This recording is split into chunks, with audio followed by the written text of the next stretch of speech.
മൊബൈലിൻ്റെ ഉപയോഗം ഇന്ന് കുട്ടികളിൽ കൂടി വരുന്നുണ്ട്. ശരിക്കും അത് അവരുടെ ബ്രെയിനെ ശരിക്കും ബാധിക്കുന്നില്ലേ എന്ന് ചോദിക്കാം. ഈ സ്ക്രീൻ ടൈം എങ്ങനെ കുറയ്ക്കാം ഈ കുട്ടിക്കാലത്ത്, അതാണ് നമ്മൾ നോക്കേണ്ടത്. ഈ മൊബൈലിൻ്റെ യൂസേജ് ഹൈ ആകുന്നത് കൊണ്ടുള്ള ദോഷങ്ങളുണ്ട്.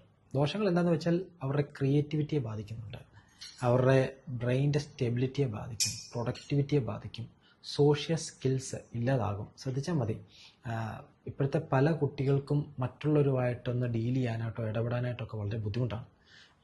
ഒരു സൊസൈറ്റിയിൽ ചെന്നാൽ, ഒരു ഫംഗ്ഷനിലൊക്കെ ചെന്നാൽ ചില കുട്ടികളൊക്കെ ആരോടും മിണ്ടാതെയൊക്കെ നിൽക്കും. ഇവരിൽ വളരെ ശ്രദ്ധിച്ച് നോക്കാമെങ്കിൽ അവരിൽ ഈ മൊബൈലിൻ്റെ ഒക്കെ യൂസേജ് ഹൈ ആകാനാണ് സാധ്യത മോസ്റ്റ് ഓഫ് ദ ടൈം. അതുകൊണ്ട് ഇത് ഉപയോഗിക്കില്ലെന്ന് നമുക്ക് പറയാൻ പറ്റത്തില്ല. ഒരു ടൈം ലിമിറ്റ് വെക്കുക, ഒരു ടൈം ടേബിൾ സെറ്റ് ചെയ്യുക, പേരൻസ് ചെയ്യേണ്ട ഒരു കാര്യമാണ് കുട്ടികൾക്ക്. പിന്നെ എന്താണ് അതിനകത്ത് യൂസ് ചെയ്യുന്നത് എന്നുള്ളത് പേരൻസ് മോണിറ്റർ ചെയ്യുക. അതുകൊണ്ട് കുട്ടികളിൽ ഒരു ഡിസിപ്ലിൻ ഉണ്ടാക്കി കൊടുക്കുക. പേരൻസ് നല്ലപോലെ അവരെ സഹായിക്കണം.